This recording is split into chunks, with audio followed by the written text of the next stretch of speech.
The good news is, the name is Mika, but thankfully all the male parts are here. So the name might be a little feminine, but everything else is as masculine as I can get. Alright, so let's start some pretty normal stuff. So the different generations that are happening now. You got your Gen Z, you got your Gen Alpha, whatever the hell the new generation is. So I just got a brand new TV.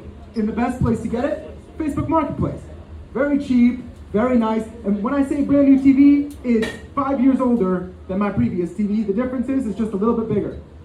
So I get the brand new TV, and then I need to figure out what to do with my old TV. It has a CD player, and I need to get rid of it. But you know, these old folks, they love their CD players. You can sell that stuff for good money.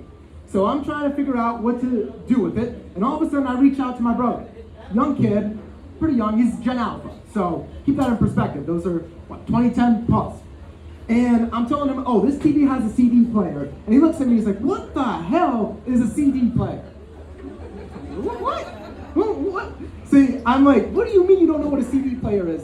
And he's like, all I know is that you're a CD. I'm like, what does that mean? He's like, you're a CD, a complete dumbass. I'm like, excuse me. And I have to think of a really good creative comeback. So I'm like, at least I'm a complete dumbass, but not a dickless vomiting dumbass or a DVD. And that's even worse. He just looks at me and is like, just get lost, kid. I don't know what to do with you. Anybody here like to travel? Any travelers over here? When I say traveler, it doesn't mean a weekend trip to New York City or even just like a nice long drive to DC. I'm talking about going to the other side of the world. So a couple years ago, I went to Korea, because why not? And I'm not going to specify which Korea, because otherwise it takes away from the point.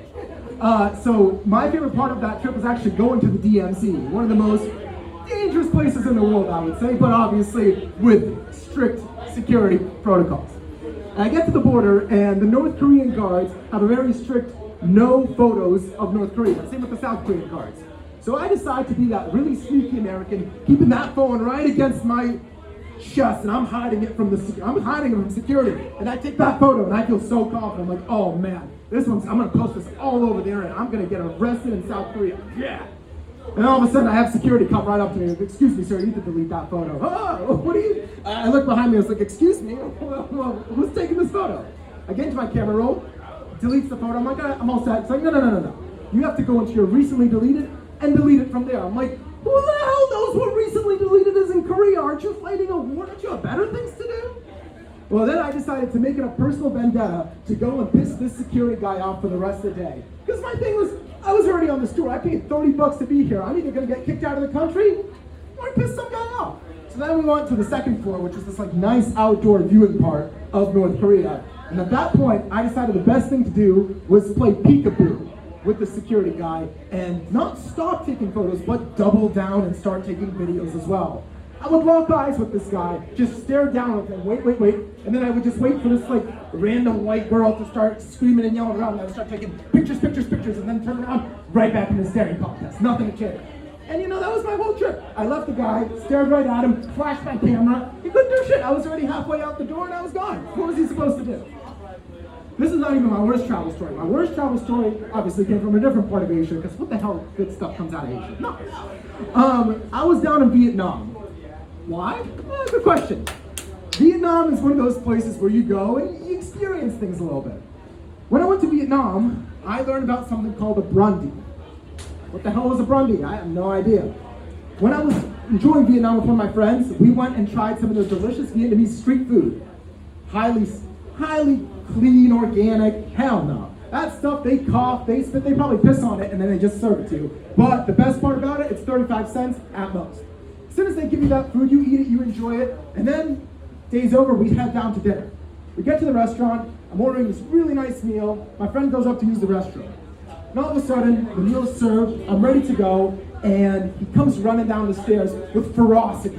He's coming down like a duck. He's like waddling around. And I'm like, what the hell is going on with you? It's like you're about to explode. It's like, we need to go now. I just bought brunches. What the hell is that? All of a sudden, I paid the bill, I just leave the cash on the table, and I've never seen a man run this fast to Vietnam. And again, we fought the Vietnam War, yet I've never seen this aggressive of an American take out on Vietnamese. And I get back to our hotel that we're staying at, and he's gone. Takes off his pants, leave it on the floors, and there it was. His brown undies, everybody. It was a horrible sight. It's just the whole underwear just completely brown, covered in shit. Completely disgusting. I mean, you don't know what else to expect. Speaking of brundies, there's an interesting thing that I did about travel is that when I was young, when I was in college, I created this challenge with some of my friends that I wanted to get with girls from all over the world. That's a normal thing you do. You really want to experience it. So I was pretty successful. I'm not going to say how successful I was, but I still have Vietnamese. I wonder from where. I have some other one. I got picked up a Hispanic, an Indian, and a little bit of white. I mean, you know, they come in different shapes and sizes. You know, you got your normal whites, you got your whales, you got stuff in between. The only problem is, picked up so many girls, I'm just missing one, an attractive one. So let me know when that happens. So going back to that, even when I was in high school, that's when I was like, I was walking around, 300-pound man, as if I had nothing better to do. The kids in school, instead of just asking me what I'm doing, they would just bully me like, all right, are you expecting? Is it a boy? Is it a girl? I'm like, I'm expecting to have a Sunday after class. What are you doing? Just leave me alone. And, you know, by the end of high school, I was like, you know what? I'm going to stick up these boys. I'm going to become cool and play a real sport.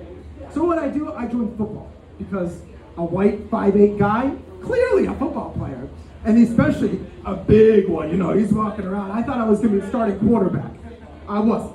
I was, during practice, what they call the stand in one space so all the other athletes can actually just punch you and tackle you to the ground. And obviously during the games, I'd keep that bench warm. I'd have my brundies on and I would just go side to side, making that seat nice and warm, breathing on that seat, making sure it was toasty, so I didn't want them to get cold. And by the end of the season, I would just call the team's bitch. So I don't know what to say. It was just kind of disappointing by the end of it. So thankfully, after high school, after all the years of sports, I decided to play in a real manly sport. I was done with all these like athletic kids showing me they're better than me. So I took up a sport of champions, pickleball. These 60-year-old women don't know what's coming when I show up and I'm over here. Like, this is the whole highlight of my week. I've been practicing in my dreams. I've been hitting pickleball rackets. And I get there and they look at me like, oh, what a nice little boy. Hell no, I'm about to kick your butt. By the time I finish playing pickleball, if I win, I'm on a good high. But God forbid I lose. I am such a sore loser that I will be coming with all of my anger at these middle-aged women that have nothing better to do. I'll be throwing stuff at them. I'll be swearing at them. I'll be screaming at them. They're asking me where am I from? Where am I raised? What bridge was I born under? What sort of troll am I? I don't even know what to tell them. I should sell my TV with a broken CD player, clearly. One of the other things that's really interesting is that when you have older women, like you have your 60-year-olds plus, especially when they have a lot of money, you call them sugar mommies. But at what age are there not sugar in that mommy anymore? You have your 60s, they're still a little sweet. You get to 70, a little bit saltier. By the time you're pushing 80 or 90, that's not sugar mommies. That's 100% menopause mommies and dementia daddies. Like, excuse me, if you're taking money from them, you're using them for their mental disabilities. You gotta figure it out. And it's a little bit more difficult because old people have the sense that they're invincible.